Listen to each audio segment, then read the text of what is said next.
Pessoal, então vamos lá, né? Mais um dia.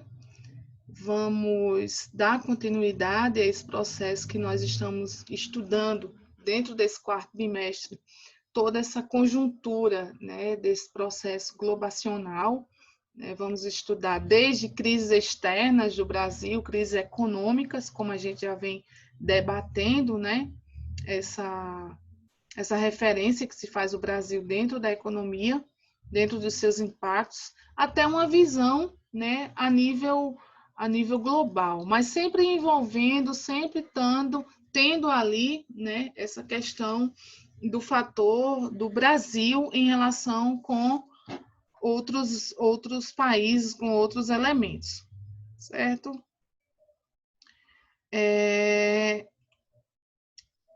Eu queria deixar aqui, abrir só um parênteses rapidinho antes da gente começar. Eu já adicionei as notas de vocês, tá certo? Já está lá, o terceiro bimestre a gente já fechou. Agora vamos partir para o quarto bimestre, né? Façam as atividades.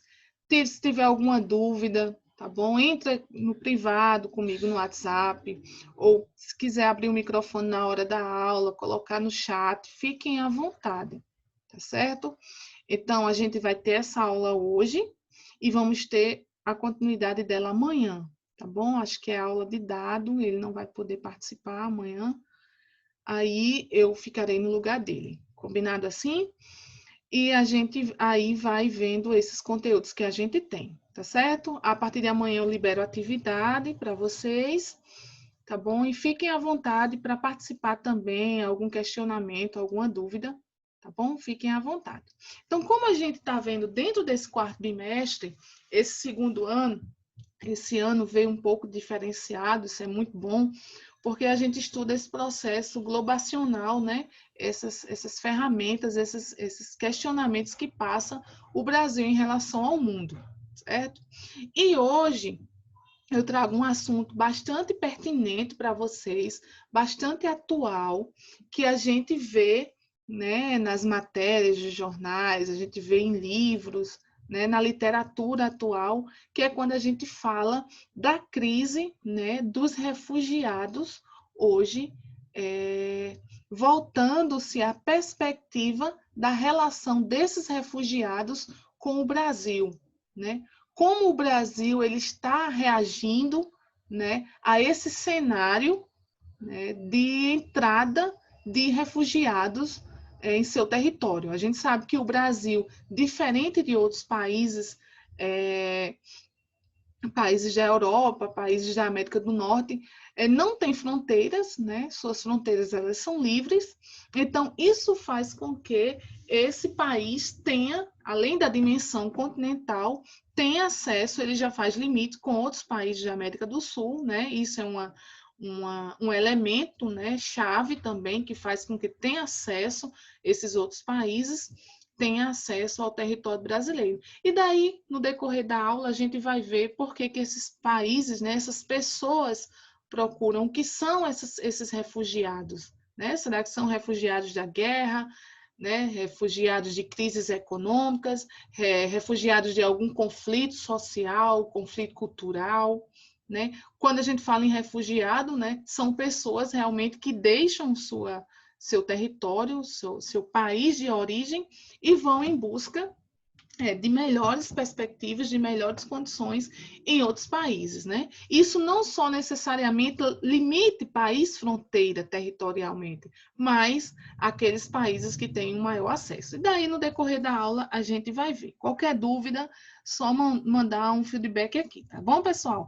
Então, essa imagem ilustrativa mostra, né, bem a realidade do refugiado hoje, aquele que sai com a roupa do corpo, né, com poucos pertences, documentos e com um sonho, né, com expectativa de se livrar daquele problema e ter uma melhor condição de vida naquele país que está abrindo as portas, né? A gente tem a Organização das Nações Unidas, a gente vai ver aí a importância da ONU dentro desse cenário dos refugiados, certo?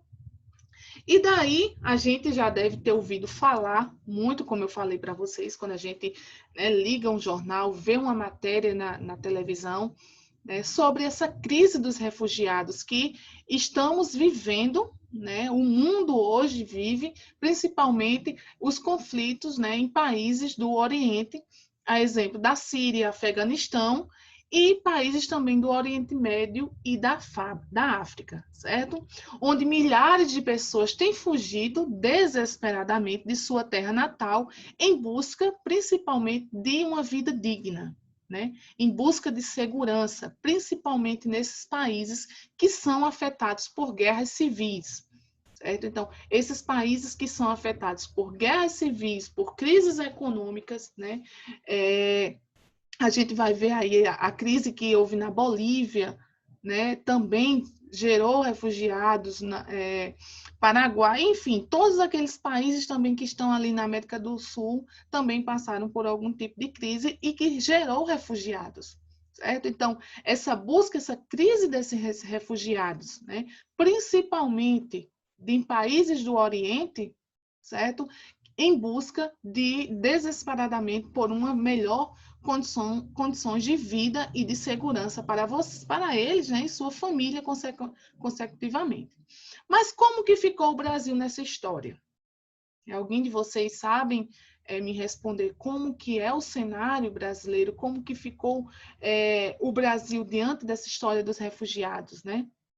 A gente chegou a receber, né, o território brasileiro, ele chegou a receber refugiados dessa crise, né, notoriamente sim, né, principalmente na região norte. Não, a região norte já é uma região muito carente, né? Outro dia eu estava conversando com um conhecido de lá de Boa Vista, né, em Roraima, e ele estava falando que é o cenário, né, desolador, porque além de Roraima ser uma cidade pobre, tem um dos menores índices de desenvolvimento humano do Brasil, né, ela ainda é porta de entrada para refugiados sem perspectiva de trabalho, muitas vezes ficam nos semáforos pedindo, né, e chega aqui e se depara também com a crise econômica, com o desemprego estrutural aí na porta, né? Um país que também é desigual, então tudo isso também contribui, né? Existem políticas públicas, né? O governo hoje, o Estado, ele dá políticas públicas, a gente vai ver, a exemplo também do Bolsa Família, né? Esses refugiados, eles passam a ter auxílios, né? Muitas organizações não governamentais atuam nesse cenário e que ajuda justamente essas pessoas a terem o mínimo, né, o mínimo do mínimo de condições de vida. Então, o Brasil ele chega realmente a receber refugiados, certo? Não vindo só de países do Oriente, mas principalmente de países da América Latina, certo? E que tem a região norte como porta de entrada. A gente vê aí, né? Bem-vindo a Boa Vista, né? Tá aí que não nos deixa mentir, né? A imagem dessas pessoas refugiadas entrando no território brasileiro. E como recebemos, né? Como recebemos e como tratamos essas pessoas, né? Ainda existe a xenofobia, ainda existe um certo preconceito, né? Do brasileiro, apesar do brasileiro ele ser essa pessoa, né, já está no sangue, na cultura de ser receptivo, né, de ser um país que ele tem de grandes dimensões continentais, é um território extenso, eles não ficam apenas em Boa Vista, né, eles não ficam apenas em Manaus, na região norte, mas eles adentram o interior a partir do momento que eles são recebidos, né, eles buscam, seja lá onde for, né, melhores condições de vida. Então, a gente vê muito esse cenário hoje no território brasileiro. Às vezes você se depara, a gente tem que prestar atenção como que aquele estrangeiro ele entrou no território brasileiro. Muitos têm a parte dessa questão, essa discussão dos refugiados, né, da crise de refugiados, mas a gente também tem entrada de outras pessoas em busca, né, de programas que não sei nem se existe mais, né, mas existia alguns anos atrás esse Sem Fronteiras, Educação Sem Fronteiras, alguma coisa assim, que recebe pessoas, né, estudantes de outros países, mas com a funcionalidade de quê? De estudar. Aí já é uma outra discussão, certo? Mas a gente trata hoje de crise de refugiados. Então, vamos ver como que ficou o Brasil nessa história, né? Nesse cenário dessa crise desses refugiados. E como que o Brasil lidar com a situação e como tratamos essas pessoas, né? Então, de princípio, a gente trata aqui o que é um refugiado, para a gente não ficar aleatório, né? A gente ter essa convicção do que é uma pessoa refugiada. Em primeiro lugar, é bom a gente entender que considera algumas pessoas que deixam, né, como eu falei no início para vocês, seus países, né, deixam seus países migrantes, enquanto chamam outros de refugiados. Alguns migram, algumas regiões chamam eles de imigrantes, né? São pessoas que estão imigrando de um território para outro, mas necessariamente, dependendo da causa, ele se torna, né, em outras regiões chamados de refugiados. Essa definição ela existe desde a Convenção de 1951, relativa ao Estatuto dos Refugiados. Então, vejam que essa questão da crise dos refugiados ela não é tão recente, né? Ela já tem aí desde 1951, já tem mais de 50 e poucos anos, certo? E que pessoas deixam seu território em busca de melhores condições de vida, certo? E afirma-se que esses refugiados são pessoas que se encontram fora do seu país por causa de um fundamento, né? Que seja perseguição por motivos de raça, de religião, de nacionalidade, opinião política ou participação em grupos sociais e que não possam, não queiram voltar para casa. Hoje em dia, também são considerados refugiados aqueles que fogem do seu país de origem por causa, como eu falei para vocês, de conflitos armados, guerras civis, né? Violência generalizada, violação maciça dos direitos humanos, isso é muito, infelizmente, comum hoje, a violação dos direitos humanos, né? Por isso que muitos deixam seu país, a liberdade de expressão, a liberdade voltada aos seus direitos, né? Isso é muito conveniente, infelizmente, em alguns países. E a Convenção de 1951, ela determina casos em que a pessoa não tem direito ao status de refugiado, como quando o migrante é criminoso de guerra. Então, veja bem, aquela pessoa, a gente sabe que hoje tudo, né, se descobre. Hoje tudo existe investigação. O seu CPF é a sua marca, né? O seu passaporte. Então, se aquela pessoa, ele é um procurado pela justiça naquele determinado país, e a partir do momento que ele busca fuga e se dá como refugiado, né? Digamos aqui, aquela organização daquele país, ele já entrou em contato, digamos, com o Brasil, e ali aquele refugiado, né, refugiado, que usa o seu nome de refugiado, ele é pego. Então, ele não é considerado um refugiado quando ele quando ele é pego como um migrante criminoso de guerra. Ele é um homem-bomba, ele é uma pessoa que articula, né, guerras civis, né, está responsável por ser um articulador de guerra. Então, ele não é considerado como um migrante, ele é considerado como um criminoso, certo? Por isso, nem todo migrante possui o status de refugiado, desculpa, certo? Então, nem todo migrante, ele é refugiado, como a própria literatura nos traz, certo? Um exemplo disso são os haitianos, né? Que tem aumentado barbaramente o número desses haitianos, né, no Brasil nos últimos anos. Eles não possuem o status de refugiados, veja aí, eles não têm o status de refugiados, apesar de estarem saindo do Haiti, né, devido às condições degradantes. A gente sabe que o Haiti, né, é um país que passa, consequentemente, né, sempre por guerras civis e vive muitos em condições degradantes de vida, né, sobretudo. Após o terremoto que atingiu o pequeno país caribenho em 2010, né, além dessas questões fronteiriças de guerras civis, catástrofes naturais também, né, aquele país foi submetido. Possuem vistos emitidos pelo governo brasileiro, vejam lá, os haitianos, né, eles possuem vistos emitidos pelo governo brasileiro de residência permanente por razões humanitárias, desde 2010. Então, a gente está o quê? Em 2021, a gente tem 11 anos aí que esses haitianos, né, principalmente os haitianos, têm condições para permanecer no Brasil por razões humanitárias. Então, desde 2010, quase 40 mil haitianos já entraram no território brasileiro. Então, vejam como o território brasileiro, hoje, ele se tornou um território híbrido, né?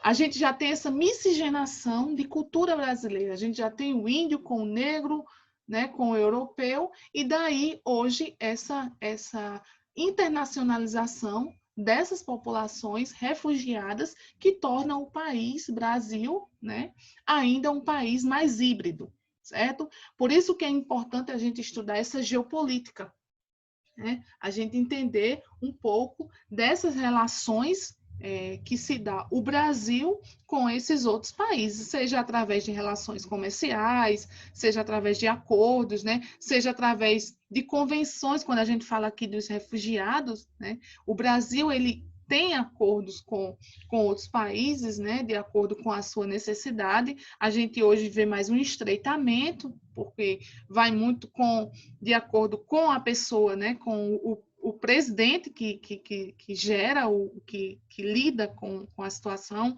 do Estado, né? E existem alguns mais conservadores, mais tradicionais, que às vezes inibe, né? Que proíbe determinadas práticas, né? A gente vê o caso de Trump, né? Que estava lá fechando as fronteiras, proibindo com que refugiados entrassem em território americano, né? Então, cada governo, cada Estado-nação tem a sua forma de se articular e tem a sua forma de administrar o território, né? O Brasil ainda está um pouco flexível, mas a gente já viu, né, aí dentro de algumas reportagens, que também, né, se tinha esse intuito de proibir que refugiados entrassem, né, com a Polícia Federal, a PRF, enfim, a Polícia Federal atuava em áreas fronteiriças, né, para ver essa questão desse pessoal que está entrando no Brasil. Mas aí, né, a gente dá prosseguimento. Essa imagem, né, eu coloquei aí para vocês uma imagem tão simbólica, que mexe com os nossos corações, né? Se tornou até, infelizmente, uma imagem clássica, né? Quando aquele grupo de refugiados vieram, né? A travessia das embarcações e o superlotamento de pessoas dentro daquelas embarcações em alto mar veio a desmoronar e, infelizmente, muitos perderam a vida, a exemplo de crianças inocentes, né? Então, como resultado de graves conflitos militares, né, como que se dá hoje realmente essa crise, né, essa crise humanitária, essa crise de refugiados. Então, como resultado de graves conflitos militares, principalmente o que se desenrola na Síria, a gente vê muito comum, dentro da literatura geográfica, da geopolítica, dentro das manchetes de jornais, né? Milhares de pessoas têm fugido em busca de um lugar seguro para seguirem suas vidas. Isso a gente viu na nossa introdução, né? No momento, o mar Mediterrâneo é o cenário em que se desenrolam as cenas mais dramáticas dessa crise humanitária, considerada a pior desde a Segunda Guerra Mundial. Vejam que coisa, né, que dado alarmante, que dado preocupante, quando a gente fala, às vezes, né, só o fato de você deixar entrar ou não deixar entrar, né, dentro desse processo, dessa crise desses refugiados. Mas vejam bem, ela é considerada uma crise humanitária e considerada uma das piores desde a Segunda Guerra Mundial. E olha que a gente sabe que a Segunda Guerra Mundial foi um momento, né, foi um evento histórico trágico na história da humanidade, né, e que deixou sequelas, né, até hoje a gente tem aí sequelas dessa guerra mundial, né, dessa Segunda Guerra Mundial, não só da primeira, mas a segunda foi desolador, né? Então, a gente tem uma grande sequela até hoje. Então, depois dessa Segunda Guerra Mundial, né, a crise dos refugiados é o que mais vem matando, o que vem mais desonrando a vida de pessoas, né, que saem do seu território, né, principalmente em busca de melhores condições de vida. Então, calcula-se que em 2015, mais de 300 mil pessoas tenham cruzado ilegalmente o mar para chegar à Europa. A travessia é feita em embarcações precárias porque já sai de um país em crise, né? Um país sem condições, o mínimo para aquelas pessoas sobreviverem. E muitas vezes pertencentes a traficantes de pessoas que cobram o equivalente a 10 mil por pessoa, uma atividade muito lucrativa. Então, vejam bem, pessoal, na dor tem pessoas que se sobressaem, né, em cima desse processo. Então, tem pessoas que, para o poder, né, para se sobressair, o capital, o dinheiro se torna até um membro, né? Se torna até um membro. Isso é, você dá dor, você tira lucro. Isso é trágico, né? Então, desculpa, e sem dar perspectiva, né, de que aquela travessia ela vai ser tranquila. Então, embarcações precárias, e eles ainda cobram um preço, né, exorbitante, sem dar garantias de vida, certo? Como resultado, mais de 2 mil pessoas já morreram afogadas no Mediterrâneo ao longo deste ano. Isso se refere, né, não a esse ano, mas anos anteriores, onde houve-se o boom, né, dessa crise. Então, a gente vê, né, como eu mostrei para vocês, essa...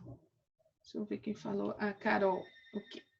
Então, esse cenário, né, desculpa, esse cenário desolador que a gente vê aí, essa forma desumana na qual passa-se a crise humanitária, a crise desses refugiados, né, que saem do seu território, que está passando por algum tipo de sofrimento, né, na economia, em guerra, em questões culturais, em questões sociais. Então, tudo isso torna a fragilidade, certo? Então, infelizmente, aí nós temos essa imagem que mostra, certo?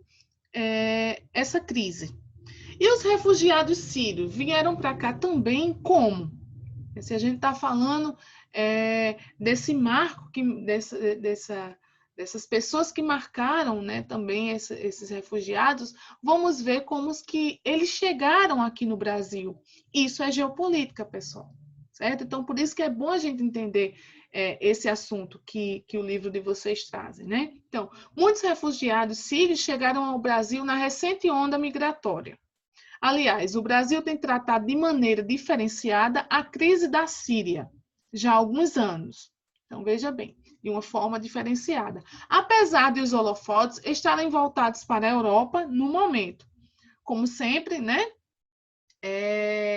O país, aquele que é desenvolvido, aquele país que se destaca, ele vai ser, a mídia vai estar voltada, né, para aquele país. Existem concessões para isso.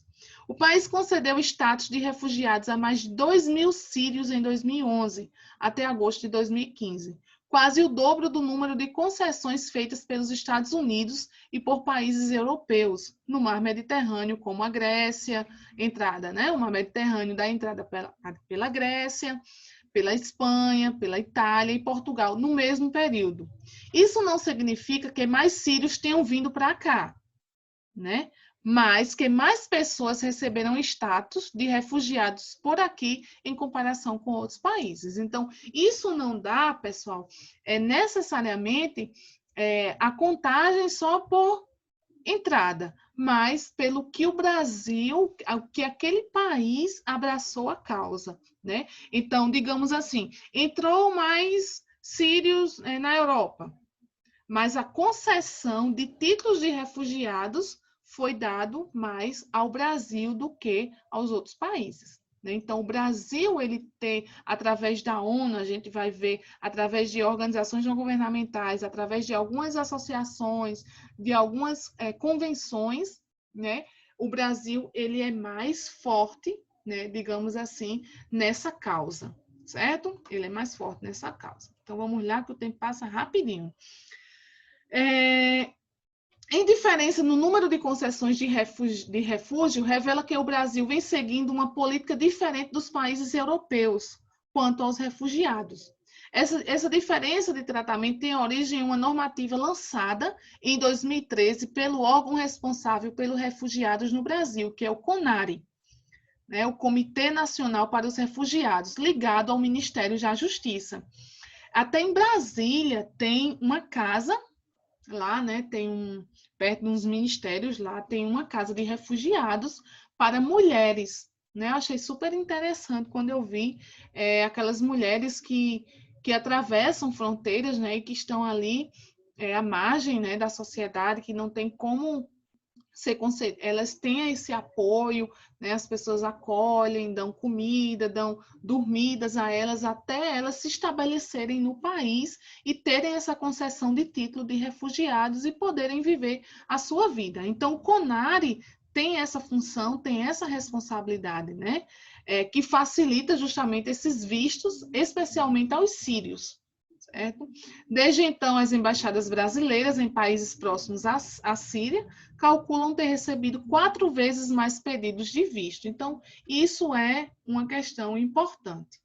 E a gente vai, né, ao ponto-chave, né, da questão daquela pergunta que eu fiz a vocês lá na frente. Então, como é que o Brasil hoje, né, ele lida com esses refugiados? Né? Então, ele segue aquela linha da convenção, que aconteceu em 1951, e o principal documento do tema, né, foi se criado essa convenção justamente para discutir esses assuntos, né? Atualmente o país tem mais de 8 mil refugiados, segundo dados do CONARE, né, do comitê, e o país é considerado pelo Acnur, né, digamos assim, como pioneiro na proteção internacional dos refugiados, sendo o primeiro país, né, do Sul a ratificar a convenção em 1960. A legislação interna tem uma lei, né, para isso, ela é de 97, reafirma as definições da convenção e garante aos refugiados os mesmos direitos que qualquer outro estrangeiro tem no país. Então, o Brasil, ele sabe lidar com essa situação, porque ele torna, né, aquele refugiado passa a ter os mesmos direitos, as mesmas leis que qualquer um outro estrangeiro ele tem no Brasil, né? E o que é esse Acnur, né? NACNUR, uma sigla. É uma agência especializada da ONU, né, para os refugiados, que tem o objetivo de coordenar a ação internacional para proteger as pessoas deslocadas em todo o mundo e encontrar soluções duradouras para ela. Então, resumindo, pessoal, o que importa dentro dessa crise de refugiados, né, aqui se tratando de Brasil, seja eles sírios, seja eles refugiados da América Latina, é a dignidade humana, né? É dar a essas pessoas, né, o direito de poder viver uma vida digna, né? Pelo menos o básico, né? Saúde, uma educação, alimentação saudável. Então, ele busca justamente lidar com essa situação através a ONU, né, a Organização das Nações Unidas, através dessa agência que ela é especializada em refugiados, que providencia, consequentemente, essa assistência temporária e dialoga, né, com os governos para fornecer as garantias previstas no trabalho. Isso é de acordo com onde aquele refugiado ele esteja se situado. Desculpa, não é necessariamente ele está na região norte. Eles podem adentrar, né, outras regiões fronteiriças, outros estados fronteiriços com a região norte e assim buscar melhores condições de vida. Até porque a lei, ela rege e ela gera o Brasil inteiro, ela rege o Brasil inteiro. Então, se é para um refugiado da região norte, ele é consequentemente, para um refugiado que esteja na região sul, na região sudeste, e assim, consequentemente, certo? O que acontece? O que eu falei para vocês, esse comitê, ele dá assistência aos refugiados terem o cadastro, né, principalmente das famílias sírias no Bolsa Família. E isso já isso é de grande importância, né? Como a sociedade também acolher a gente, né? Como sociedade também acolher essas situações, né? Se você se deparar com um refugiado, né?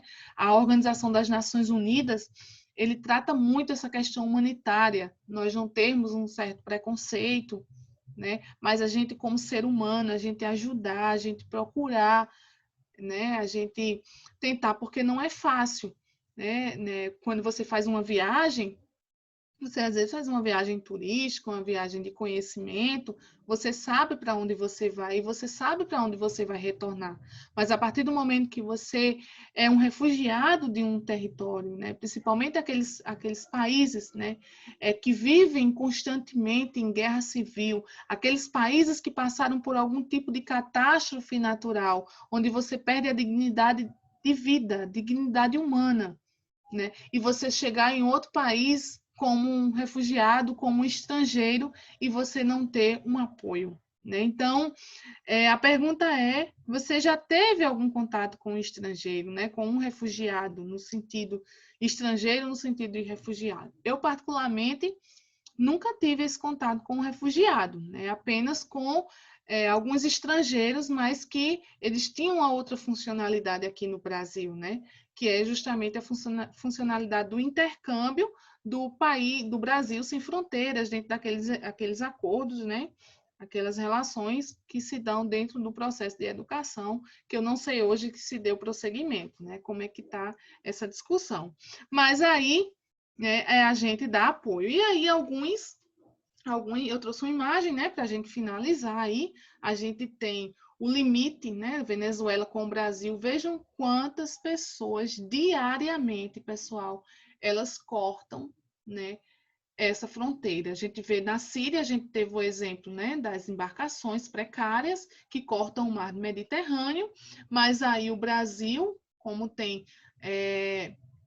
limite com esses países que também estão em crise, né, buscam também melhores condições e cortam aí o território, né, idosos, infelizmente, crianças, certo?